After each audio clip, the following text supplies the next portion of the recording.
நாம் சிக்கல் நிறைந்த சூழலில் வாழ்ந்து கொண்டிருக்கின்றோம்.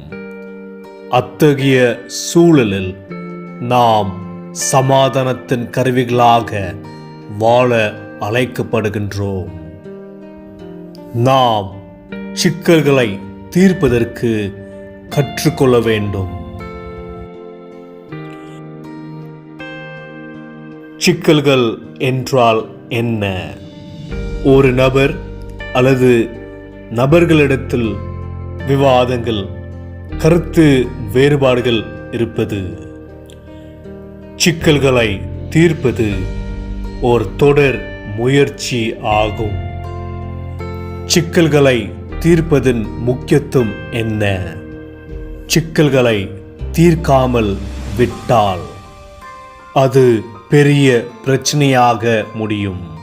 வன்முறையில் ஈடுபடுவது, உறவுகளின் முறிவு, மன அழுத்தம் உருவாகும். சிக்கல்களை எவ்வாறு நாம் எளிதாக தீர்க்கலாம் என்று 4 முறைகளை பார்க்கலாம். இது சிக்கல்களை தீர்ப்பதற்கு உதவியாக இருக்கும். முதலாவது, நிறுத்தி சிந்தியுங்கள். சிக்கலை அறிந்தவுடன் அதனுடைய காரணத்தை அறியுங்கள். உங்களுடைய செயல், வார்த்தைகள் சிக்கல்களை தீர்மானிக்கும். சிக்கலின் சூழலில் சிந்திப்பது எளிதல்ல. ஆனால் நீங்கள் திடமான, முதிர்ந்த தலைவராக செயல்பட வேண்டும். அமைதியை காத்து சிக்கலின் பொறிக்கு விழாமல் இருப்பது. சிக்கலின் பொறி என்றால் என்ன? ஒரு மனிதர் உங்களை கோபமூட்டுவதற்கு நீங்கள் ஆளாக்குவது. அது பிரச்சனையை அதிகமாக்கும். இரண்டாவதாக, சிக்கலை திருப்பி விடுவது. விவாதங்களை பயனுள்ள உரையாடலாக மாற்றுவது முக்கியமாக இருக்கிறது. சிக்கல்களை திருப்பி விடுவதற்கு நீங்கள் அமைதியையும் பொறுமையையும் கையாள வேண்டும். மற்றவர்களுக்கு செவி கொடுக்க வேண்டும். சிக்கலை தீர்ப்பதற்கு முயல வேண்டும். மூன்றாவதாக, விசாரணை செய்வது. சிக்கலின் காரணத்தை கண்டடைய வேண்டும். ஒவ்வொருவருடைய கண்ணோட்டங்களை பகிர்ந்து கொள்ள வேண்டும். உண்மையான பிரச்சனையை கண்டு கொள்வது. நான்காவதாக, பிரச்சனையை அறிந்த பிறகு அதை தீர்ப்பதற்கு அனைவரும் முயல்வது. விட்டு கொடுத்தல், உறுதியாக இருப்பது, குற்றம் சாராமல் இருப்பது ஆகும். சிக்கல்களை தீர்ப்பதற்கு உங்களுடைய தலைமைத்துவம் முக்கியமாக இருக்கிறது. உங்களுடைய முயற்சி முக்கியமாக இருக்கிறது. சிக்கல்களை தீர்ப்பதற்கு இயலாமல் இருந்தால் ஆலோசகர்கள், குடும்பத்தார் அல்லது நண்பர்களுடைய உதவியை நாடலாம். சிக்கல்களை தீர்ப்பதற்கு பயிற்சி மற்றும் முயற்சி தேவைப்படுகிறது. இந்த முறைமைகளை கைக்கொண்டால் சிக்கல்களை தீர்க்கலாம். சிக்கல்களை தீர்ப்பதன் வழியாக நாம் உறவுகளிலும் பணிபுரிகின்ற இடத்திலும் வெற்றியை காணலாம்.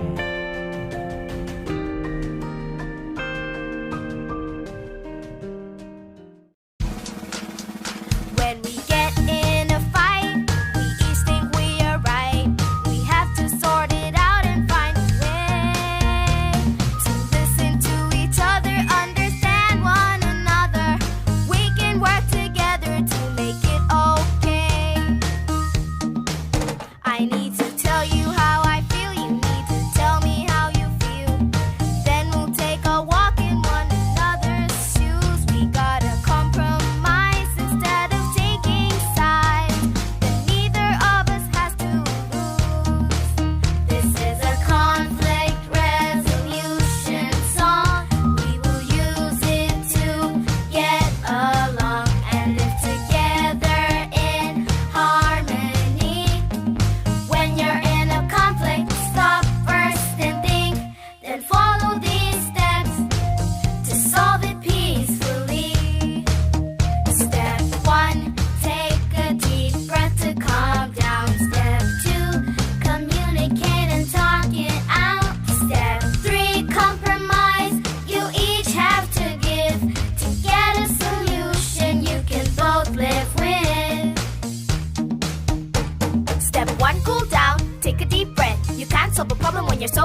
opposition.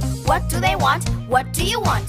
Take a walk in each other's shoes. Understand what the other has to lose. Step 3, compromise. It's give and take. We each give a little for the other's sake. And at the end of the day, we can walk away, knowing that we solved the problem peacefully, so we can live in harmony.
தந்தை, மைந்தன், தூயாவின் திருப்பெயரால் ஆமேன்.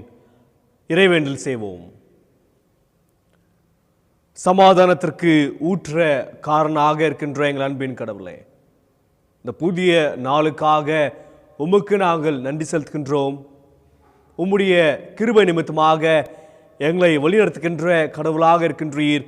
அதற்காக உமக்கு நாங்கள் நன்றி செலுத்துகின்றோம். இந்த வாரத்தின் முதலாம் நாளிலே கர்த்தாவே, உம்மை நாங்கள் தேடி வந்திருக்கின்ற நேரத்தில், இந்த ஊடகத்தின் வழியாக நாங்கள் உம்மை வழிபடுகின்ற நேரத்திலும், உம்முடைய திருவார்த்தைகளை கேட்கின்ற நேரத்திலும் நீர் எங்கள் மத்தியில் உம்முடைய இருப்பு நிலையை இருத்தலாக்க வேண்டும் நாங்கள் மன்றாடுகின்றோம். உம்மை முழு உறுதியத்தோடும் ஆத்மாவோடும் பலத்தோடும் வழிபட நீர் எங்களை தகுதிப்படுத்தி அருளும். இதை உம்முடைய திருப்பெயரில் வேண்டிக் கொள்கின்றோம். ஆமேன். உங்களுடைய இல்லங்களில் அமர்ந்து கடவுளை வழிபடு கொண்டிருக்கின்ற உங்கள் யாவரையும் சமாதானத்தின் ஊற்றுக்காரனாக இருக்கின்ற மூவரு கடவுளின் திருப்பெயரால் வாழ்த்துகின்றேன். இந்த வழிபாட்டிற்கு துவக்கமாக நாம் யாவரும் இணைந்து நம்முடைய பாமாலையில் 9வது பாமாலை பூலோகத்தாரே யாவரும் என்ற பாடலை யாவரும் இணைந்து பாடுவோம். பூலோகத்தாரே யாவரும் கர்த்தாவில் களி கூருங்கள்,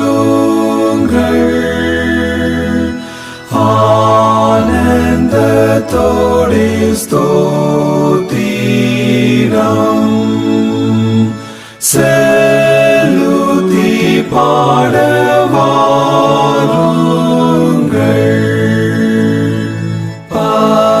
பராபரன் மெய் தெய்வமே, நாமல்ல அவர் சிருஷ்டித்தார், நாம் ஜனம் அவராஜனே, நாம் மந்தையவர் மேய்ப்பனார்,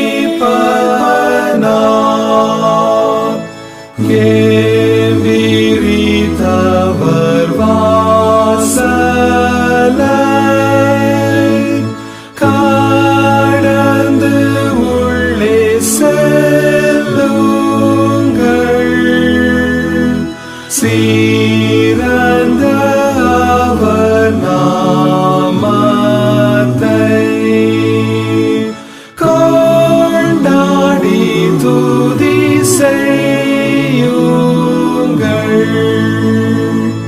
கர்த்தர் தயாளர் இரக்கம் அவர்க்கு என்றும் உள்ளதே. அவர் அநாதி சத்தியம் மாறாமல் என்றும் நிற்குமே.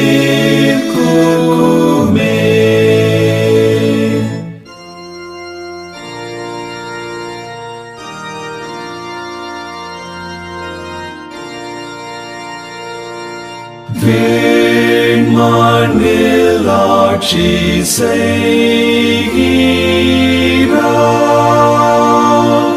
திரியேக தெய்வமாகிய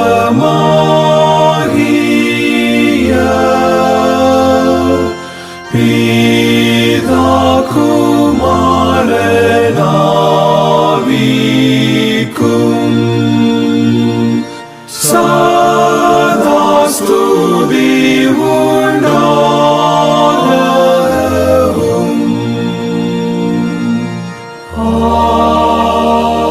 ஆமென். இரண்டாம் ஆராதனை முறையை பின்பற்றுவோம். நாம் கடவுளை தொழுவோம். கடவுள் ஆவியா இருக்கிறார். அவரை தொழுது கொள்வதில் ஆவியோடும் உண்மையோடும் அவரை தொழுது கொள்ள வேண்டும்.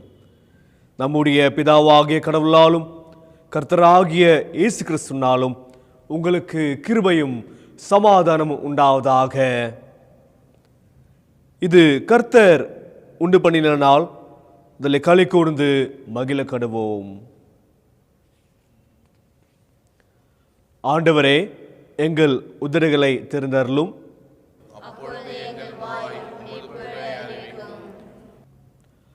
பிதாவுக்கும் குமாரனுக்கும் பரிசுத்த ஆவிக்கும் மகிமை உண்டாவதாக.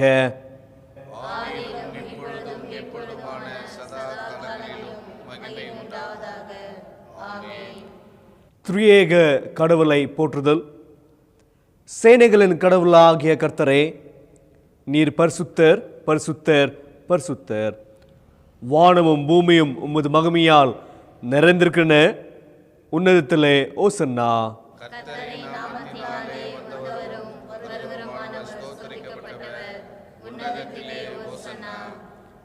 கடவுளே, நீர் பரிசுத்தர். சர்வ வல்லவரே, நீர் பரிசுத்தர். சாவமுடையவரே, நீர் பரிசுத்தர். ஆண்டவரே, எங்களுக்காக சிலுவில் அறிவுண்ட எங்கள் மீட்பரே, எங்கள் மேல் கிருபையாயிரும்.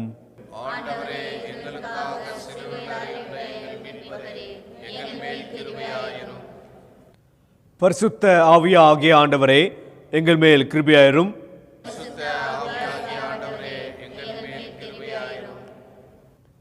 ஆண்டவரே, எங்கள் ஜெபங்களையும் ஆராதனைகளையும் ஏற்றுக்கொண்டு எங்கள் மேல் கிருபையாயிரும்.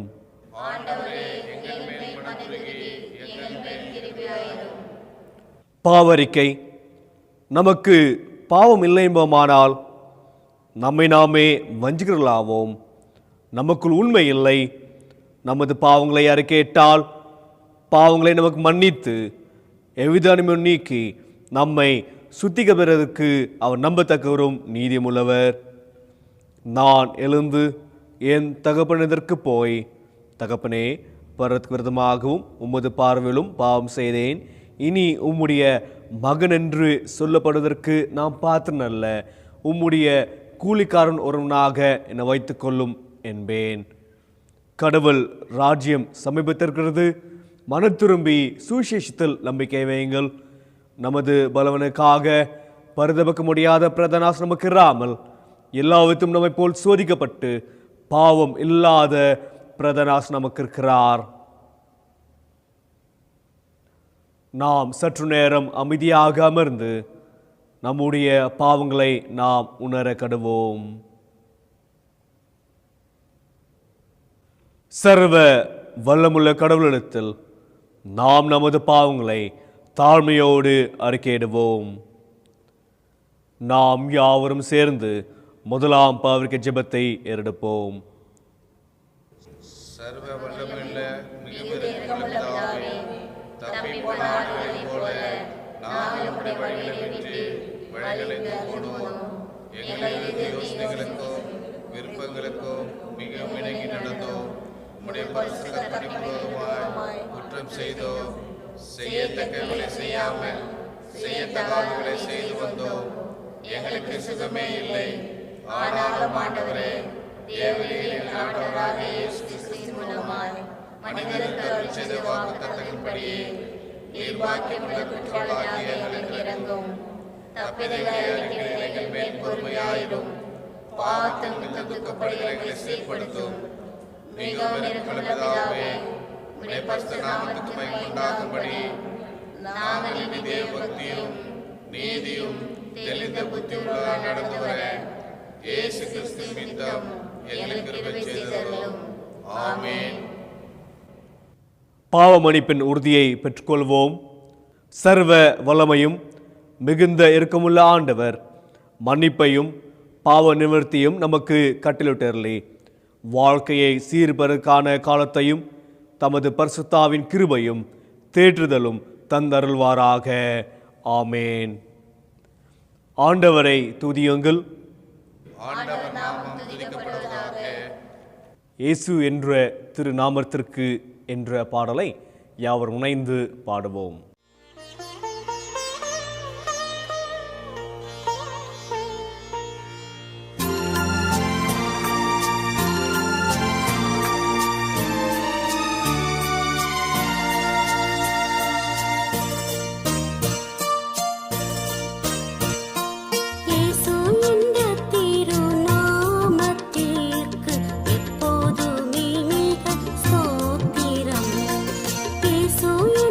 திரு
இன்றைய நாளுக்குரிய திருமறை பகுதிகளை நாம் படிக்க கேட்போம். ஆதியாகமம் 13ஆம் அதிகாரம் 2ஆம் திருவசனம் துவங்கி 12ஆம் திருவசனம் வரை. Genesis chapter 13 verses beginning from 2 to 12. Abram மிருக ஜீவன்களும் வெள்ளியும் பொன்னுமான ஆஸ்திகளையுடைய சீமானாயிருந்தான். அவன் தன் பிரயாணங்களிலே தெற்கே இருந்து பெத்தேல் மட்டும் பெத்தேலுக்கும் ஆயிக்கும் நடுவாக தான் முன்பு கூடாரம் போட்டதும் தான் முதல் ஒரு பலிப்பிடத்தை உண்டாக்கினதுமான ஸ்தலம் மட்டும் போனான். அங்கே ஆபிராம் கர்த்தருடைய நாமத்தை தொழுது கொண்டான். ஆபிராமுடனே வந்த லோத்துக்கும் ஆடு மாடுகளும் கூடாரங்களும் இருந்தன. அவர்கள் ஒருமித்து குடியிருக்க அந்த பூமி அவர்களை தாங்கக்கூடாதிருந்தது. அவர்களுடைய ஆஸ்தி மிகுதியாய் இருந்தபடியால் அவர்கள் ஒருமித்து வாசம் பண்ண ஏதுவில்லாமல் போயிற்று. ஆபிராமுடைய மந்தை மேட்பருக்கும் லோத்துடைய மந்தை மேட்பருக்கும் வாக்குவாதம் உண்டாயிற்று. அக்காலத்திலே கானானியரும் பெரிசியரும் அத்தேசத்தில் குடியிருந்தார்கள். ஆபிராம் லோத்தை நோக்கி, எனக்கும் உனக்கும் என் மேட்பருக்கும் உன் மேட்பருக்கும் வாக்குவாதம் வேண்டாம், நாம் சகோதரர். இந்த தேசமெல்லாம் உனக்கு முன் இருக்கிறது அல்லவா? நீ என்னை விட்டு பிரிந்து போகலாம். நீ இடதுபுறம் போனால் நான் வலதுபுறம் போகிறேன், நீ வலதுபுறம் போனால் நான் இடதுபுறம் போகிறேன் என்றான். அப்பொழுது லோத்து தன் கண்களை ஏறெடுத்து பார்த்து யோர்தான் நதிக்கு அருகான சம பூமி முழுவதும் நீர்வளம் பொருந்தினதாய் இருக்க கண்டான். கர்த்தர் சோதோமையும் கொமோராவையும் அழிக்கும் முன்னே சோவாருக்கு போம் வழி மட்டும் அது கர்த்தருடைய தோட்டத்தைப் போலவும் எகிப்து தேசத்தைப் போலவும் இருந்தது. அப்பொழுது லோத்து யோர்தானுக்கு அருகான சம பூமி முழுவதையும் தெரிந்து கொண்டு கிழக்கே பிரயாணப்பட்டு போனான். இப்படி அவர்கள் ஒருவரை ஒருவர் விட்டு பிரிந்தார்கள். ஆபிராம் கானான் தேசத்தில் குடியிருந்தான். லோத்து அந்த யோர்தானுக்கு அருகான சம பூமியிலுள்ள பட்டணங்களில் வாசம் பண்ணி சோதோமுக்கு நேரே கூடாரம் போட்டான். வாசிக்க வேண்டிய முதலாம் வேத பாடம் வாசித்தாயிற்று. தேவனே உமக்கே மகிமை உண்டாவதாக. நிருப பாடமாக அப்போஸ்தலர் எழுதின நடபடிகள் 6ஆம் அதிகாரம் 1ஆம் திருவசனம் துவங்கி 6ஆம் திருவசனம் வரை. Epistle reading according to Acts of Apostles chapter 6 verses beginning from 1 to 6. அந்நாட்களிலே சீஷர்கள் பெருகின போது கிரேக்கரானவர்கள் தங்கள் விதவைகளை அன்றாடக விசாரணையிலே திட்டமாய் விசாரிக்கப்படவில்லை என்று எபிரேயருக்கு விரோதமாக முறுமுறுத்தார்கள். அப்பொழுது 12 சீஷர் கூட்டத்தை வரவழைத்து, நாங்கள் தேவ வசனத்தை போதியாமல் பந்தி விசாரணை செய்வது தகுதியல்ல. ஆதலால் சகோதரரை, பரிசுத்த ஆவியும் ஞானமும் நிறைந்து நற்சாட்சி பெற்றிருக்கிற 7 பேரை உங்களில் தெரிந்து கொள்ளுங்கள். அவர்கள் இந்த வேலைக்காக ஏற்படுத்துவோம். நாங்களோ ஜெபம் பண்ணுவதிலும் தேவ வசனத்தை போதிக்கிற ஊழியத்திலும் இடைவிடாமல் தரித்திருப்போம் என்றார்கள். இந்த யோசனை சபையார் எல்லோருக்காகவும் பிரியமாயிருந்தது. அப்போது விசுவாசமும் பரிசுத்த ஆவியும் நிறைந்தவனாகிய ஸ்தேவானையும் பிலிப்பையும் புரோகரையும் நிக்கோனரையும் தீமோனையும் பர்மெனவையும் யூத மார்க்கத்து மைந்தவனான அந்தோகிய பட்டணத்தனாகிய நிக்கோலையும் தெரிந்து கொண்டு அவர்களை அப்போஸ்தலருக்கு முன்பாக நிறுத்தினார்கள். இவர்கள் ஜெபம் பண்ணி அவர்கள் மேல் கைகளை வைத்தார்கள் என்றார் என்பது. நற்செய்தி பாடமாக தூய மத்தேயு எழுதின நற்செய்தி நூல் 20ஆம் அதிகாரம் 1ஆம் திருவசனம் துவங்கி 16ஆம் திருவசனம் வரை. பரலோக ராஜ்யம் வீட்டு எஜமானாகிய ஒரு மனுஷனுக்கு ஒப்பாயிருக்கிறது. அவன் தன் திராட்சை தோட்டத்துக்கு வேலையாட்களை அமர்த்த அதிகாலையிலே புறப்பட்டான். வேலையாட்களுடன் நாளொன்றுக்கு ஒரு பணம் கூலி பேசி அவர்களை தன் திராட்சை தோட்டத்துக்கு அனுப்பினான். 3ஆம் மணி வேளையிலும் அவன் புறப்பட்டு போய் கடை தெருவிலே சும்மா நிற்கிற வேறு சிலரை கண்டு, நீங்களும் திராட்சை தோட்டத்துக்கு போங்கள், நியாயமானபடி உங்களுக்கும் கூலி கொடுப்பேன் என்றான். அவர்களும் போனார்கள். மறுபடியும் 6ஆம் 9ஆம் மணி வேளையிலும் அவன் போய் அப்படியே செய்தான். 11ஆம் மணி வேளையிலும் அவன் போய் சும்மா நிற்கிற வேறு சிலரை கண்டு, நீங்கள் பகல் முழுவதும் இங்கே சும்மா நிற்கிறது என்ன என்று கேட்டான். அதற்கு அவர்கள், ஒருவரும் எங்களுக்கு வேலையிடவில்லை என்றார்கள். அவன் அவர்களை நோக்கி, நீங்களும் திராட்சை தோட்டத்துக்கு போங்கள், நியாயமானபடி கூலி பெற்றுக்கொள்வீர்கள் என்றான்.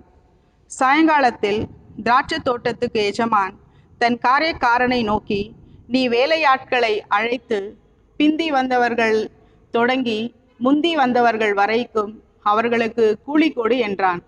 அப்பொழுது 11ஆம் மணி வேளையில் வேலை ஏமாற்றப்பட்டவர்கள் வந்து ஆளுக்கு ஒவ்வொரு பணம் வாங்கினார்கள். முந்தி அமர்த்தப்பட்டவர்கள் வந்து தங்களுக்கு அதிக கூலி கிடைக்கும் என்று எண்ணினார்கள். அவர்களும் ஆளுக்கு ஒவ்வொரு பணம் வாங்கினார்கள். வாங்கி கொண்டு வீட்டு எஜமானை நோக்கி, பிந்தினவர்களாகிய இவர்கள் 1 மணி நேரம் மாத்திரம் வேலை செய்தார்கள். பகலின் கஷ்டத்தையும் வெயிலின் உஷ்ணத்தையும் சகித்த எங்களுக்கு இவர்களை சமமாக்கினரே என்று முறுமுறுத்தார்கள். அவர்களில் ஒருவனுக்கு அவன் பிரதியுத்தரமாக, சிநேகிதனே, நான் உனக்கு அநியாயம் செய்யவில்லை. நீ என்னிடத்தில் ஒரு பணத்துக்கு சம்மதிக்கவில்லையா? உன்னுடையதை நீ வாங்கி கொண்டு போ.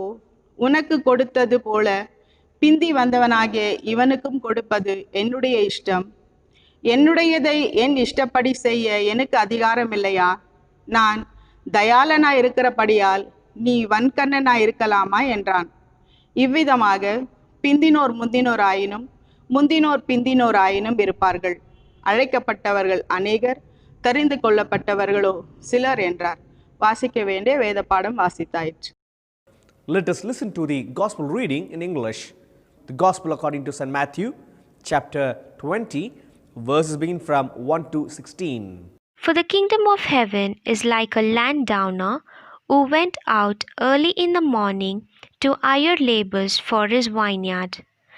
Now, when he had agreed with the laborers for a denarius a day, he sent them into a vineyard, and he sent out about the 3rd hour and saw others standing in the idle in the marketplace, and said to them, You also go into the vineyard, and whatever is right I will give you.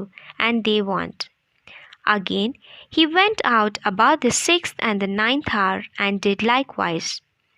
And about the 11th hour he went out and found others standing idle, and said to them, Why have you been standing here idle all day? They said to him, Because no one hired us. He said to them, You also go into the vineyard, and whatever is right you will receive. So, when evening had come, the owner of the vineyard said to the steward, Call the laborer and give them his wages, beginning with the last to the first. And when those came who were hired about the 11th hour, they each received a denarius. But when the first came, they supposed that they would receive more, and likewise received each a denarius.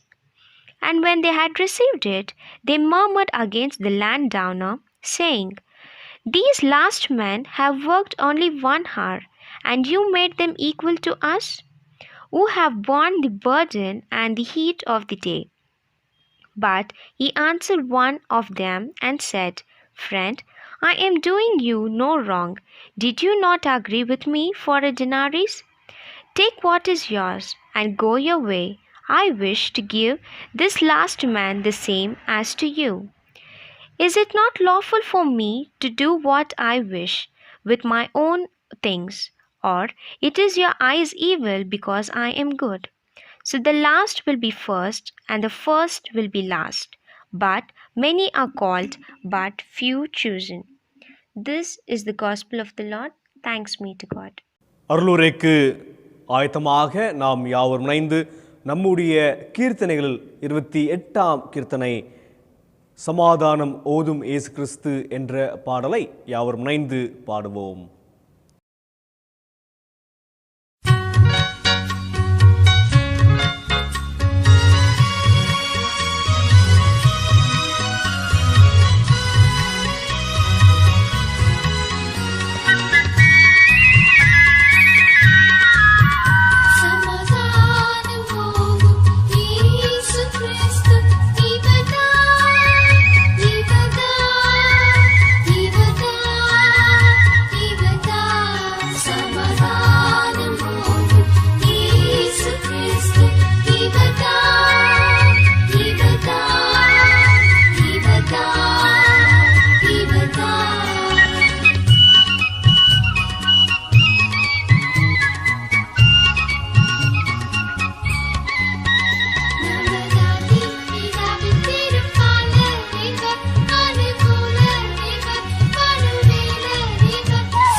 இறைவனில் செய்வோம்.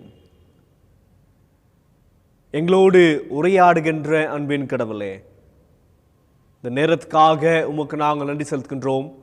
இந்த வழிபாட்டிற்காக உமக்கு நாங்கள் நன்றி செலுத்துகின்றோம். இந்த நேரத்திலும் உம்முடைய திருவார்த்தைகளை நாங்கள் தியானிக்கின்ற போது நீர் எங்களோடு பேசும், எங்களுடைய மனதின் சிந்தனைகளை நீர் கட்டுப்படுத்தும்.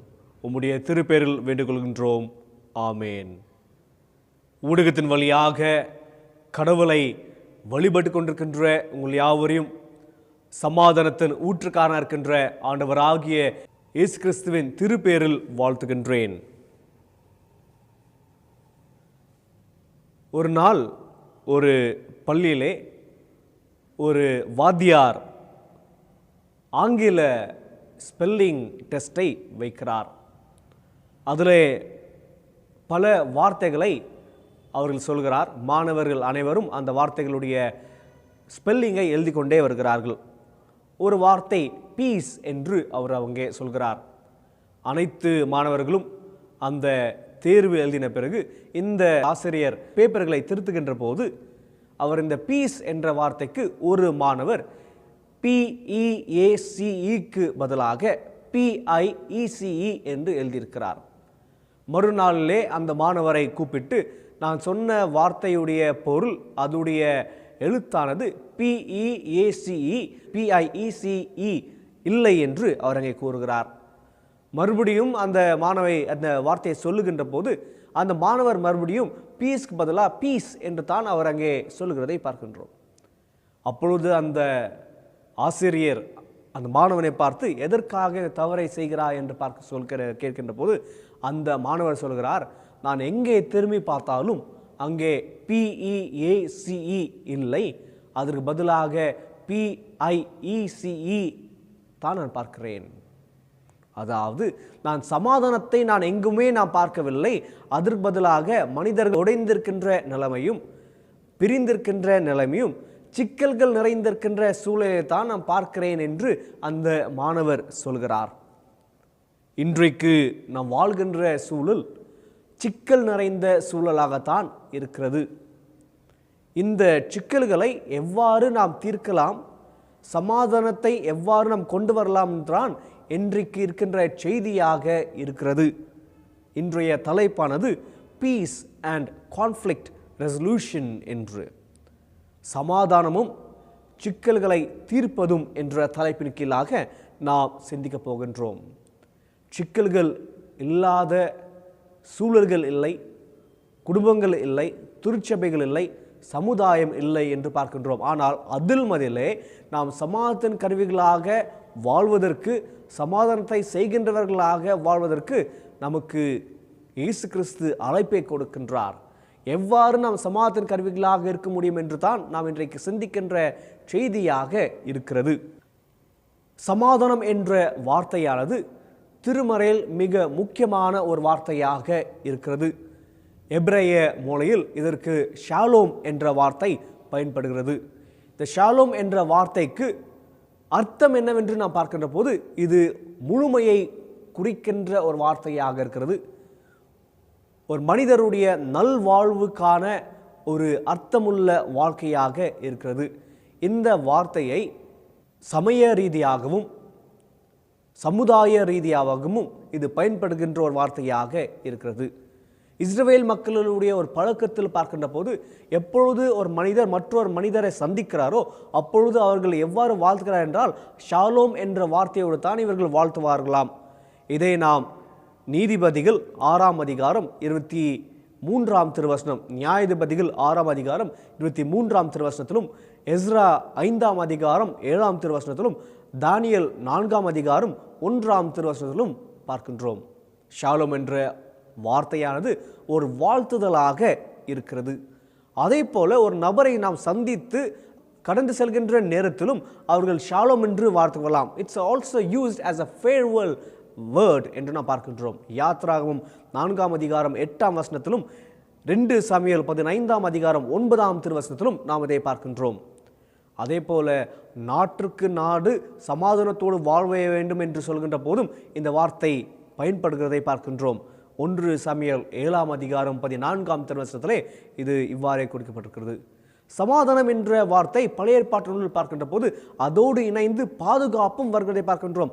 Piece and security always goes together. 2 ராஜாக்கள் 20ஆம் அதிகாரம் 19ஆம் வசனத்தில் இதை பார்க்கின்றோம். அதே போல பார்க்கின்ற போது சமாதானமும் செழிப்பும் ஒன்றித்து கூறப்படுகிறதையும் நாம் பார்க்கின்றோம்.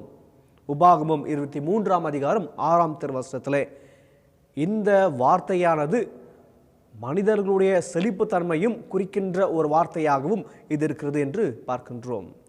அதே போல நாம் ஏசாயா தீர்க்கதரிசன புத்தகம் 60ஆம் அதிகாரம் 7ஆம் திருவசனத்திலும் சங்கீதம் 85 10 மற்றும் 11ஆம் திருவசனம் பார்க்கின்ற போது சமாதானமும் நீதியும் ஒன்றித்து வாசம் பண்ணுகிறது என்ற வசனமாக வருகிறதை பார்க்கின்றோம். Peace and richness goes together என்று அங்கே வருகிறது. இந்த அடிப்படையில் பழைய ஏற்பாட்டு நூல் இருக்கிறது.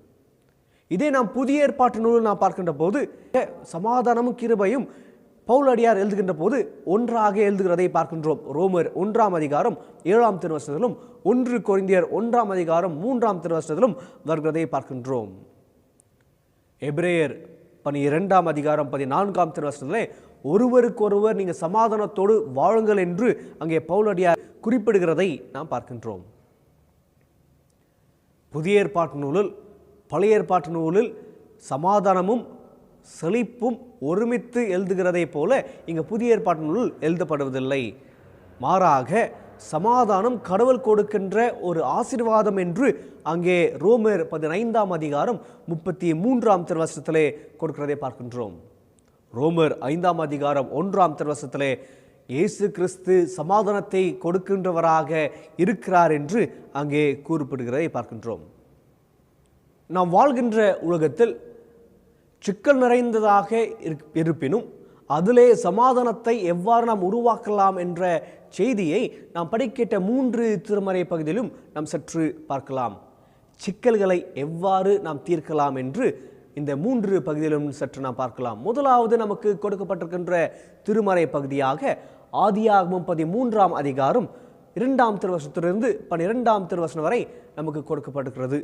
இந்த பகுதியில் அப்ராமும் லோத்தும் இருவரும் தனித்தனியாக அவர்கள் பிரிந்து செல்கிறதை நாம் பார்க்கின்றோம். அந்த பகுதி தான் இங்கே இருக்கிறதை பார்க்கின்றோம். It's partition of Abram and Lot என்று இங்கே வருகிறது. அப்ராமும் லோத்தும் இருவரும் ஒன்றித்து அவருடைய குடும்பங்கள் வாழ்கிறதை பார்க்கின்றோம். அவர்கள் நாடோடிகளாக இருக்கிறார்கள்.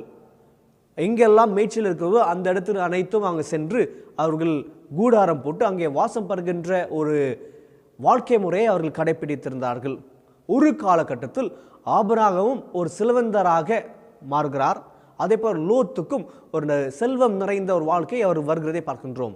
இந்த ஒரு சூழலில் 2 குடும்பத்தின் மக்களுக்கும் சில பிரச்சனைகள் உருவாக்குறதை பார்க்கின்றோம் மேய்ச்சலின் அடிப்படையில்.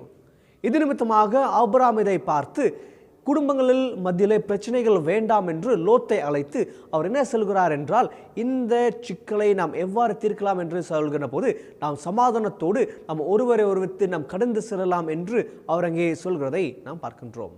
எவ்வாறு இந்த சிக்கலை அவர் தீர்க்கிறார் என்று பார்க்கின்ற போது அங்கே ஆபிரகாம் லோத்தை பார்த்து, இந்த பூமி அனைத்தையும் நீ பார்த்துக்கொள், நீ பார்த்து எந்த பகுதி உனக்கு தேவையாக இருக்கிறதோ அந்த பகுதியை நீ எடுத்துக்கொள், நீ வடக்கே சென்றால் நான் தெற்கே செல்கிறேன் என்று அவர் அங்கே குறிப்பிடுகிறதை நாம் பார்க்கின்றோம். என்றால் இந்த பகுதியிலே ஆபிரகாம் லோத்துக்கு, தன்னுடைய சகோதரனாக லோத்துக்கு ஒரு உரிமையை அங்கு கொடுத்து நீ அதை தெரிந்து கொள் என்று சொல்கிறதை நாம் பார்க்கின்றோம். அதே முறையில் பார்க்கின்ற போது அங்கே லோத்து ஒரு செழிப்பான ஒரு யோர்தான் பகுதியை தெரிந்து கொள்கிறார். அதற்கு எதிர்ப்புறமாக இருக்கின்ற கானான் பகுதியை ஆபிரகாம் தெரிந்து கொள்கிறதை பார்க்கின்றோம். இவ்விதமாக அங்கிருந்த அந்த மனிதர்கள் மத்தியில் இருக்கிற பிரச்சனையை அங்கே ஆபிரகாம் தீர்க்கிறதை நாம் பார்க்கின்றோம். இந்த பகுதியில் நாம் சிக்கல்களை எவ்வாறு தீர்க்கலாம் என்று பார்க்கின்ற போது ஆபிரகாம் செய்த காரியம் சிக்கலில் வருவதற்கு முன்பதாக சிக்கலை அறிந்து அதை தவிர்க்கிறதை நாம் பார்க்கின்றோம். Abram preferred to avoid problems என்று பார்க்கிறோம். இந்த சிக்கலானது குடும்பத்தின் சிக்கலாக நாம் எடுத்துக்கொள்ளலாம். It's conflict within a family என்று நாம் பார்க்கின்றோம். என்றால் இந்த பகுதியில் ஆபிரகாம் செய்த காரியம் என்றால் விட்டு கொடுப்பது என்று நாம் பார்க்கின்றோம். பேசி தீர்ப்பது என்ற ஒரு சுமூகமான ஒரு காரியத்தை இங்கே ஆபிரகாம் கடைபிடிக்கிறதை நாம் பார்க்கின்றோம். சுருக்கமாக இந்த குறிப்பை சொல்ல வேண்டும் என்றால், இந்த குறிப்பிலே ஆபிரகாம் செய்த காரியம் என்னென்றால் he was accommodative என்று நாம் பார்க்கின்றோம். விட்டு கொடுப்பது என்று சொல்கின்ற போது ஏற்றுக்கொள்கின்ற மனப்பான்மையும் இருக்கிறது என்று நாம் பார்க்கின்றோம். அந்த விட்டு கொடுத்தல் என்றால் இருவரும் ஒரே தீர்மானத்தோடு அவர்கள் கடைப்பிடிக்கிற சமாதானத்தை கடைப்பிடிப்பதற்கு இது ஒரு சுமூகமான ஒரு வழியாக அமைந்தது என்று பார்க்கின்றோம். ஆபிரகாம் was being accommodative என்று நாம் இங்கே பார்க்கின்றோம். ஆபிரகாம் செய்த காரியம் நாம் புதிய ஏற்பாட்டு நூலில் நாம் ஒப்பிட்டு நாம் பார்க்க வேண்டும் என்றால், மத்தேயு 5ஆம் பிரிவிலே இயேசு கிறிஸ்து சொல்கின்ற ஆசீர்வதிக்கப்பட்டவர்கள் blessed are the peacemakers for they are called the sons of God. சமாதானத்தை செய்கிறவர்கள் பாக்கியவான்கள், அவர்கள் கடவுளுடைய புத்திரர்கள் என்று அழைக்கப்படுவார்கள் என்று சொல்கிறது போல ஆபிரகாம் இந்த காரியத்தை இங்கே செய்கிறதை பார்க்கின்றோம். Abraham avoided the conflicts through accommodative method என்று முதலாவதாக பார்க்கின்றோம். இரண்டாவதாக நமக்கு கொடுக்கப்பட்டிருக்கின்ற நிருப பாடமாக அப்போஸ்தலர் 6ஆம் அதிகாரம் 1ஆம் திருவசனம் துவங்கி 6ஆம் திருவசனம் வரை நமக்கு கொடுக்கப்பட்டிருக்கிறது. இந்த பகுதியில் துவக்க காலத்தில் இருந்த கிறிஸ்தவருடைய பழக்கத்தை குறித்து, அவர்கள் எவ்வாறு தங்களுடைய கிறிஸ்தவ வாழ்க்கையில் கிறிஸ்தவ சமுதாயத்தில் திருச்சபையில் வந்த பிரச்சனையை சிக்கலை எவ்வாறு தீர்க்கிறார் என்று தான் இந்த பகுதியிலே வருகிறதை நாம் பார்க்கின்றோம். இங்கே ஹெலனிஸ்ட் என்ற ஒரு குழுவானவர் இருக்கிறார்கள். இங்கே சீடர்கள் மத்தியிலே கிரேக்க யூத கிறிஸ்தவர்கள் ஒரு சிக்கலை கொண்டு வருகிறார்கள். என்ன சிக்கல் என்று பார்க்கின்ற போது, அங்கே அந்த குடும்பத்தார், அதாவது இயேசு கிறிஸ்துவை பின்பற்றின மக்கள் அங்கே இருந்த வயோதிபர்களை கவனிக்கவில்லை என்ற ஒரு குற்றச்சாட்டோடு அங்கு வருகிறதை நாம் பார்க்கின்றோம். இந்த குற்றச்சாட்டு எவ்வாறு இருக்கிறது என்று பார்க்கின்ற போது, அங்கே துவக்க காலத்தில் இருந்த கிறிஸ்தவர்கள் ஒரு பழக்கத்திற்குள்ளாக வருகிறார்கள்.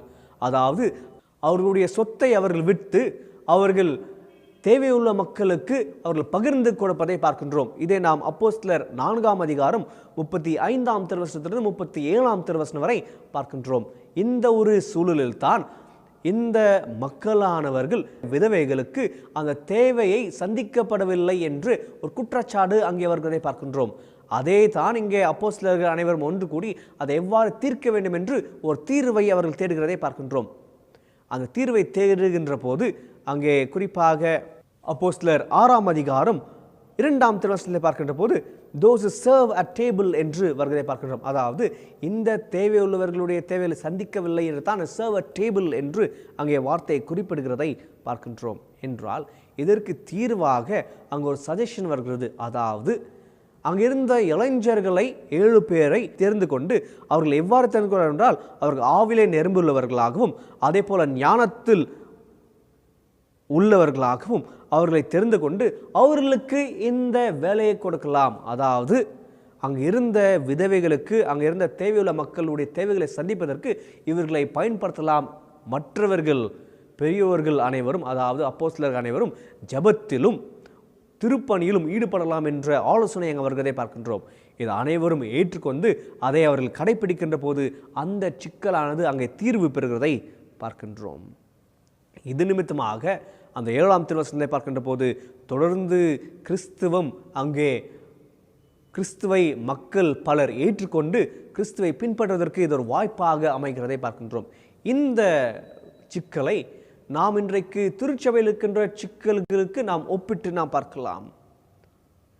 அந்த திருச்சபையில் இருக்கிற சிக்கலை எவ்வாறு தீர்க்கலாம் என்று இங்கே பார்க்கின்ற போது முதலாவது இங்கே வருகிறது. இங்கே இந்த அப்போஸ்தலர்கள் செய்த காரியம் என்றால், அங்கே சிக்கலோடு அங்கே பிரச்சனையோடு வந்த மக்களுடைய பிரச்சனைகளை இவர்கள் கேட்கிறதை பார்க்கின்றோம். they were attentive to listen to the problems என்று முதலாவதாக பார்க்கின்றோம்.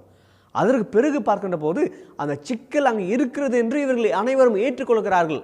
இல்லை, இது சிக்கல் இல்லை என்று அவர்கள் அதை தவிர்க்கவில்லை.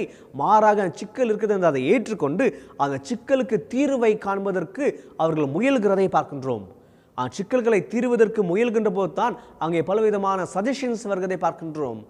சஜஷன்ஸ்லேயே வருகின்ற போது அந்த சஜஷன்ஸை அவர்கள் ஏற்றுக்கொண்டு, அந்த ஆலோசனைகளை அவர்கள் ஏற்றுக்கொண்டு அதன் பிரகாரமாக அந்த சிக்கலை தீர்விருக்கின்ற போது தான் அந்த சிக்கல் தீர்வுகிறதை நாம் பார்க்கின்றோம். இதற்கு அங்கே பார்க்கின்ற போது இந்த பகுதியிலே அங்கே திருச்சபையினுடைய ஊழியத்தை அங்கே பகிர்ந்து செயல்கிறது வழியாக அந்த சிக்கலை தீர்விருக்கிறதை பார்க்கின்றோம். அனைவரும் வெறும் அப்போஸ்தலர்கள் மட்டும்தான், சீடர்கள் மட்டும்தான் செய்ய வேண்டும் என்ற அந்த நோக்கம் அங்கே மாறி மற்றவர்களுக்கும் ஒரு வாய்ப்பை கொடுப்பதற்கு ஒரு அடித்தளமாக இது அமைந்ததை பார்க்கின்றோம். அதன் வழியாக மற்றவர்களுக்கு வாய்ப்பு கொடுக்கின்ற போது அவர்களையும் நாம் வளர்க்கிறோம், அவர்களுக்கும் ஒரு வாய்ப்பை கொடுக்கின்றவர்களாக இருக்கின்றோம், அந்த பிரச்சனைகளை தீர்க்கின்றவர்களாகவும் இருக்கும் என்று பார்க்கின்றோம். இன்றைக்கு திருச்சபையில் பல நேரங்களில் இருக்கின்ற பிரச்சனை இதுதான். அதாவது அனைத்து பொறுப்புகளையும் குறிப்பிட்ட மக்களை செய்ய வேண்டும் இருக்கின்ற அந்த சிந்தனை மாறி அனைவருக்கும் பகிர்ந்து கொண்டு அந்த திருப்பணியை செய்கின்ற போது சிக்கல்களை தீர்க்கலாம், மிக எளிதாக மிக செம்மையாக செய்யலாம் என்ற சிந்தனை இந்த பகுதியிலிருந்து வருகிறதை நாம் பார்க்கின்றோம். To create second line leadership is also important. To train others and equip others to do the ministry is very important என்று இதன் வழியாக நாம் பார்க்கலாம். இந்த சிக்கலை தீர்ப்பது நிமித்தமாகத்தான் அந்த 7ஆம் திருவசனத்திலே அந்த எருசலேமிலே இருந்த மக்கள் கிறிஸ்துவின் மேல் நம்பிக்கை கொண்டு அவர்கள் ஒரு பெரிய கூட்டமாக மாறுகிறதை நாம் பார்க்கின்றோம். என்றால் இரண்டாவதாக resolve conflict through cooperation என்று பார்க்கின்றோம். முதலாவது resolve conflict through accommodative approach என்று முதலாவதாக பார்க்கின்றோம். இரண்டாவதாக resolve conflict through cooperation, ஒன்றித்து செயல்படும் வழியாக சிக்கல்களை தீர்க்கலாம் என்று இரண்டாவதாக நாம் பார்க்கிறோம். கடைசியாக நமக்கு கொடுக்கப்பட்டிருக்கின்ற நற்செய்தி பகுதியாக மத்தேயு எழுதின நற்செய்தி நூல் 20ஆம் அதிகாரம் 1ஆம் திருவசனம் துவங்கி 16ஆம் திருவசனம் வரை நமக்கு கொடுக்கப்பட்டிருக்கிறது. இந்த பகுதியில் இயேசு கிறிஸ்து ஒரு ஊமையை சொல்கிறார். திராட்சை தோட்டத்தில் வேலைக்காரர்களுடைய ஊமையை இங்கு சொல்கிறதை பார்க்கின்றோம். இதில் ஒரு திராட்சை தோட்டத்தின் முதலாளி செல்கின்ற போது அந்த தோட்டத்திற்கு வேலைக்காரர்களை அவர்கள் அழைக்கிறதை பார்க்கின்றோம். முதலாவது அதிகாலையில் சில வேலைக்காரர்களை அழைக்கிறார். அதற்கு பிறகு 9ஆம் மணி நேரத்திலே சில மக்களை அழைக்கிறார். அதற்கு பிறகு பார்க்கின்ற போது மத்தியான நேரத்தில் மார்க்கெட் பகுதியிலே இருந்த சில மக்களை அழைத்து, எதற்காக நீ வேலையில்லாக இருக்கிறாய், நீ வேலை செய் என்று அவருக்கு வேலை கொடுப்பதை பார்க்கிறோம். அதே போல 3ஆம் மணி நேரத்திலும் 5ஆம் மணி நேரத்திலும் அவர் வேலை கொடுப்பதை பார்க்கின்றோம். வேலைகளை முடித்து அவர்கள் வருகின்ற போது அவர்களுக்கு அந்த நாளுடைய ஊதியத்தை கொடுக்கின்ற போது அனைத்து வேலைக்காரர்களுக்கும் ஒரே சமமான ஊதியத்தை அவர் கொடுக்கிறதை பார்க்கின்றோம். அப்பொழுது அதிகாலையில் வந்த வேலைக்காரர்கள் 5 மணிக்கு வந்த வேலைக்காரர்களை பார்த்து, எங்களுக்கும் இவர்களுக்கும் சமமாக நீ கொடுப்பது என்ன என்று கேள்வி எழுப்புகிறதை நாம் பார்க்கின்றோம். அந்த 12ஆம் வசனம் 13ஆம் வசனத்தில் பார்க்கின்ற போது அவர்கள் சிந்தித்தது என்னவென்றால், அந்த வேலைக்காரர் சிந்தித்தது, இது அநியாயமாக இருக்கிறது, காலையில் வந்தவர்களுக்கும் ஒரே ஊதியம், மாலை 5 மணிக்கு வந்தவர்களும் ஒரே ஊதியமா என்று கேட்கின்ற போது அதற்கு அந்த எஜமானன் 13ஆம் வசனத்திலே சொல்கின்ற வார்த்தை என்னவென்றால், நான் உங்களை மோசம் செய்யவில்லை என்று அவர் அங்கே சொல்கிறதை பார்க்கின்றோம்.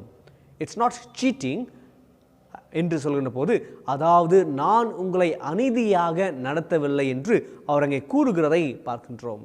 என்றால் இந்த பகுதியிலே அவர் என்ன சொல்ல வருகிறார் என்றால், உங்களுக்கு பேசின ஊதியத்தை நான் உங்களுக்கு கொடுத்தேன், அதே போல் அவர்களுக்கு பேசின ஊதியத்தை நான் அவர் கொடுத்தேன் என்று அவர் அங்கே சொல்வதை பார்க்கின்றோம். என்றால் இந்த சிக்கலானது நாம் சமுதாயத்திற்கு ஒப்பிட்டு நாம் பார்க்கலாம், சமுதாயத்தில் இருக்கின்ற சிக்கலுக்கு நாம் ஒப்பிட்டு பார்க்கலாம். என்றால் சமுதாயத்தில் ஆகின்ற பிரச்சனைகளை எவ்வாறு நாம் தீர்க்கலாம் என்று பார்க்கின்ற போது அதற்கு அளவுகோலாக நீதி வருகிறதை பார்க்கின்றோம். இந்த எஜமானனும் அவர் செய்த காரியம் அவருடைய பார்வையில் பார்க்கின்ற போது அது நீதி உள்ள காரியமாக இருக்கிறது. நீதியாக அனைவருக்கும் சமத்துவம் உள்ள ஊதியத்தை அவர் அங்கே கொடுக்கிறதை நாம் பார்க்கின்றோம். அதே போல நாம் சமுதாயத்தில் பார்க்கின்ற போது பல சிக்கல்கள், பல பிரச்சனைகள் சமுதாயத்தில் இருக்கின்ற போது அதற்கு அளவுகோலாக நாம் எவ்வாறு நாம் அதை தீர்க்கலாம் என்றால், அங்கே நீதியை நிலைநாட்டுகின்றவர்களாக நாம் இருக்கின்ற போது அங்கே நாம் சிக்கல்களை தீர்க்கின்றவர்களாக நாம் அங்கே இருக்கிறோம் என்று நாம் அங்கே பார்க்கலாம். இந்த ஒரு அடிப்படையில் தான் 85ஆம் சங்கீதம் 10 மற்றும் 11ஆம் வசனத்திலே நீதியும் சமாதானம் ஒன்றுக்கொன்று முத்தம் செய்யும் என்று அங்கே வருகிறதை பார்க்கின்றோம். நீதியின் வழியாக சமாதானம் வரும் என்று ஏசாயா 32 அதிகாரம் 17 திருவசனத்திலே அங்கு வருகிறதை பார்க்கின்றோம். என்றால் இந்த பகுதியிலே சிக்கலை தீர்ப்பதற்கு நீதியும் ஒரு அளவுகோலாக இருக்கிறது என்று நாம் பார்க்கின்றோம். முதலாவது நாம் பார்ப்பது சிக்கல்களை தீர்ப்பதற்கு அகாமடேட்டிவ் அப்ரோச் என்று நாம் பார்க்கின்றோம். அதாவது தீர்ப்பதற்காக ஏற்றுக்கொள்கின்ற மனப்பான்மை, அது உரையாடல் வழியாக தீர்ப்பதற்கு முதலாவது வருகின்ற ஒரு ஆலோசனையாக அது வருகிறதை நாம் பார்க்கின்றோம். இரண்டாவதாக நாம் பார்க்கின்ற போது through cooperation we can solve problems என்று நாம் பார்க்கின்றோம். ஒருமித்து செயல்படுவது வழியாக சிக்கல்களை தீர்க்கலாம் என்று. மூன்றாவதாக சமுதாயத்தில் பார்க்கின்ற போது சமுதாயத்தில் வருகின்ற சிக்கல்களை, பிரச்சனைகளை நாம் சமாதானத்தை கொண்டு வர வேண்டும் என்றால் அங்கே நீதியை நிலைநாட்டுகின்ற போது அங்கே சமாதானம் நிறைவேறும் என்று நாம் அங்கே பார்க்கின்றோம். குடும்பத்திலே அகாமடேட்டிவ் அப்ரோச், குடும்பத்திலே பார்க்கின்ற போது ஒருவரை ஏற்றுக்கொண்டு விட்டு கொடுப்பதன் வழியாக அங்கே சமாதானத்தை உருவாக்குகின்றோம் என்று பார்க்கின்றோம். அதே போல திருச்சபையில் பார்க்கின்ற போது அங்கே ஒருமைப்பாட்டுக்குள்ளாக ஏற்றுக்கொள்வதன் வழியாக கோஆபரேஷனோடு ஒத்துழைப்போடு செயல்படுகின்ற போது அங்கே வருகின்ற சிக்கல்களை நாம் தீர்க்கலாம் என்று நாம் பார்க்கின்றோம். அதே போல சமுதாயத்தில் பார்க்கின்ற போது நீதியை நிலைநாட்டுகின்ற போது அங்கே சிக்கல்களை தீர்க்கலாம் என்று நாம் பார்க்கின்றோம். Blessed are the peacemakers என்று இயேசு கிறிஸ்து சொல்கிறார். சமாதானத்தை செய்கின்றவர்கள் பாக்கியவான்கள் என்று இயேசு கிறிஸ்து சொல்கிறார். சமாதானத்தின் ஊற்ற கருவியாக, சமாதானத்தின் காரராக இயேசு கிறிஸ்து இருக்கிறார். சமாதானத்தை நான் உங்களுக்கு கொடுக்கிறேன் என்று இயேசு கிறிஸ்து சொல்கிறார். அந்த சமாதானத்தை நாம் உடையவர்களாக, நாம் சமாதானத்தை செய்கின்றவர்களாக, பிறருக்கு சமாதானத்தை கொடுக்கின்றவர்களாக, சமாதானத்தை செய்கின்றவர்களாக, சமாதானத்தை நிலைநாட்டுகின்றவர்களாக நாம் வாழ நாம் அழைக்கப்பட்டிருக்கின்றோம். அப்பொழுது நாம் அனைவரும் நாம் பாக்கியவான்கள் என்று, கடவுளுடைய புத்திரர்கள் என்று, கடவுளுடைய மகள் என்று, மகன் என்றும் நாம் அழைக்கப்படுகின்றோம். இத்தகைய சமாதானத்தின் கருவிகளாக நாம் ஈடுபட கடவுள் நமக்கு துணை புரிவராக. ஆமேன். கண்களை மூடி நாம் இறைவனில் செய்வோம். சிக்கல் நிறைந்த உலகத்திலே நாங்கள் சமாதானத்தின் கருவிகளாக வாழ்வதற்கு எங்களுக்கு அழைப்பு கொடுக்கின்ற அன்பின் கடவுளே, இந்த நேரத்துக்காக, இந்த செய்திக்காக உமக்கு நாங்கள் நன்றி செலுத்துகின்றோம். நீர் சமாதானத்தின் கடவுளாக இருக்கின்றீர். உம்முடைய சமாதானத்தை நீர் எங்களுக்கு கொடுக்கின்றவராக இருக்கின்றீர். நாங்களும் உம்முடைய பிள்ளைகளாக வாழ்கின்ற போது உம்முடைய சமாதானத்தை நிலைநாட்டுகின்றவர்களாக ஜீவிக்க நீர் எங்களுக்கு துணை புரிய வேண்டும் என்று நாங்கள் மன்றாடுகின்றோம். சமாதானத்தை எவ்வாறு நாங்கள் செய்ய வேண்டும் என்ற ஞானத்தை நீர் எங்களுக்கு கொடுத்தருளும். எது நியாயமான காரியம் என்று நாங்கள் அறிந்து தாழ்மையுள்ளவர்களாக நாங்கள் சமாதானத்தை செய்கின்றவர்களாக ஜீவிக்க நீர் எங்களுக்கு துணை புரிய வேண்டும் மன்றாடுகின்றோம். சமாதானத்தை நிலைநாட்டுகின்ற போது உம்முடைய மகிழ்ச்சியும் உம்முடைய நீதியும் நாங்கள் நிலைநாட்டுகின்றோம். உம்முடைய மகிழ்ச்சியை நாங்கள் பகிர்ந்து கொள்கின்றோம் என்று நான் பார்க்கின்றோம். அதற்காக நாங்கள் செயல்படுகின்ற கருவிகளாக ஜீவிக்க நீர் எங்களுக்கு துணை புரியும். ஒருவர் நாங்கள் ஏற்றுக்கொண்டு ஒருமைப்பாட்டோடு ஒத்துழைப்போடு நீதியை செய்கின்றவர்களாக நாங்கள் சமாதானத்தை நிலைநாட்டுகின்றவர்களாக இருக்கிறோம் என்று நாங்கள் பார்த்தோம். அதை நாங்கள் கேட்கிற மட்டுமல்லாமல் எங்களுடைய வாழ்க்கை நாங்கள் இதை கடைபிடிக்க நீர் எங்களுக்கு துணை புரியும். எங்களுடைய திருச்சபையாருக்காக இந்த ஊடகத்தின் வழியாக உம்மை வழிபட்டு கொண்டிருக்கின்ற உம்முடைய செய்தி கேட்ட ஒவ்வொருவருக்காக நாங்கள் நன்றி செலுத்துகின்றோம். ஒவ்வொருவருக்காக நாங்கள் மன்றாடுகின்றோம். ஒவ்வொருவரையும் ஒவ்வொருடைய தேவைகளையும் நீர் சந்திக்க வேண்டும் நாங்கள் வேண்டி நிற்கின்றோம். குறிப்பாக சமாதானற்ற சூழலில் கர்த்தாவே நாங்கள் சமாதான கருவிகளாக இருக்க நீர் எங்களுக்கு துணை புரியும். உலகமெங்கும் கர்த்தாவே உம்முடைய சமாதானம் நிலைத்திருக்க நீர் எங்களுக்கு துணை புரியும் நாங்கள் வேண்டி நிற்கின்றோம். எங்களுடைய திருச்சபையாருக்காக, திருச்சபையுடைய ஒவ்வொரு குடும்பங்களுக்காக நாங்கள் மன்றாடுகின்றோம். ஒவ்வொரு குடும்பத்தின் தேவைகளை நீ சந்தித்தரலும், ஒவ்வொருவரையும் நீர் ஆசீர்வதிக்க வேண்டும் நாங்கள் மன்றாடுகின்றோம். கஷ்டத்திலும் துன்பத்திலும் கண்ணீரோடும் கவலையோடும் வாழ்கின்றவர்களுக்காக நாங்கள் மன்றாடுகின்றோம். அவர்களுக்கு உம்முடைய சமாதானத்தையும் ஆறுதலையும் நீர் தர வேண்டும் நாங்கள் வேண்டி நிற்கின்றோம். நாங்களும் அவர்களுக்கு உதவுகின்ற கரங்களாக ஜீவிக்க நீர் எங்களுக்கு துணை புரியும். எங்களுடைய திருமண்டலுக்காக, பேராயர்களுக்காக, அனைத்து ஆஃபீஸ் பேரர்ஸுக்காக, ஆயர்களுக்காக நாம் மன்றாடுகின்றோம். உம்முடைய திருப்பணியை நாங்கள் ஈடுபாடோடு உத்தமத்தோடும் உண்மையோடும் செயல்பட நீர் எங்களுக்கு துணை புரியும் நாங்கள் மன்றாடுகின்றோம். உலகமெங்கும் உம்முடைய சமாதானம் நிலைத்திருக்க, உம்முடைய சமாதானத்தின் கருவிகளாக நாங்கள் ஜீவிக்க நீர் எங்களுக்கு துணை புரியும். சிக்கல் நிறைந்த சூழலில் நாங்கள் சிக்கல்களை தீர்க்கின்ற மக்களாக உம்முடைய ஞானத்தோடு வாழ நீர் எங்களுக்கு துணை புரியும். இது அனைத்தும் உம்முடைய திருப்பெயரில் வேண்டிக் கொள்கின்றோம். ஆமேன். நாம் யாவரும் சேர்ந்து சொல்லுவோம். என் ஆத்துமாவே கர்த்தரை ஸ்தோத்திரி, என் முழு உள்ளமே அவருடைய பரிசுத்த நாமத்தை ஸ்தோத்திரி. என் ஆத்துமாவே கர்த்தரை ஸ்தோத்திரி, அவர் செய்த சகல உபகாரங்களையும் மறவாதே. ஆமென். இந்த வழிபாட்டிற்கு நிறைவாக நாம் யாவரும் இணைந்து நம்முடைய பாமாலையில் 329ஆம் பாமலை அருள்நாதா நம்பி வந்தேன் என்ற பாமலையை யாவரும் இணைந்து பாடுவோம்.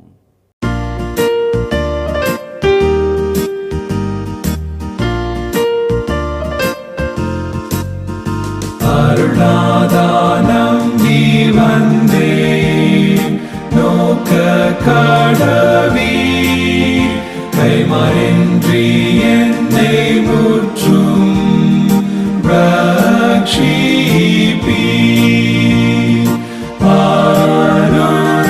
அருள்நாதா நோக்க கடவி கைமாறின்றி என்னை முற்றும் ரட்சிப்பி.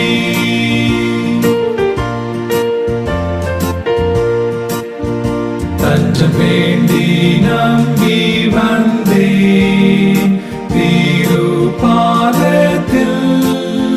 பாவமன்னிப்பருள் வீரின் நேரத்தில்.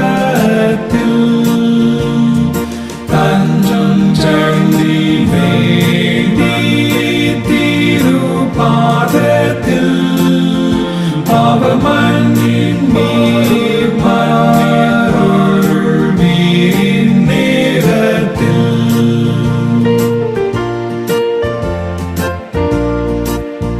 தூய்மை வேண்டி நம்பி வந்தேன், உந்தன் ஆவியால் சுத்தி செய்வீர் மாசில்லாத இரத்தத்தால். தூய்மை வேண்டி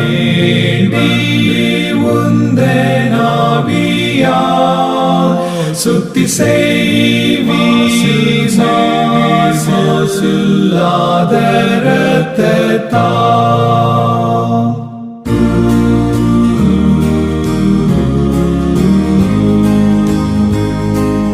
துணை வேண்டி நம்பி வந்தேன், பாதை காட்டுவீர்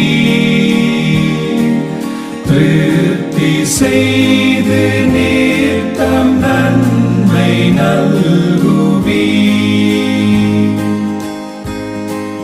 சக்தி வேண்டி நம்பி வந்தேன், ஞானம் பலனும்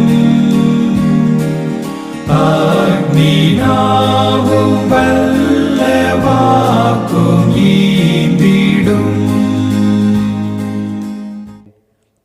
இறை ஆசையை பெற்றுக்கொள்வோம். நம்மை ஆசீர்வதித்து வழிநடத்துகின்ற ஆண்டவர் ஆகிய இயேசு கிறிஸ்துவின் கிருபை, கடவுளின் அன்பு, தூயாவின் கூட்டுறவு, ஐக்கியம், சமாதானம், வழிநடத்தல் நாம் அனைவரோடும் இப்பொழுதும் எப்பொழுதும் சதாகாலம் நிலைத்து இருப்பதாக. ஆமேன்.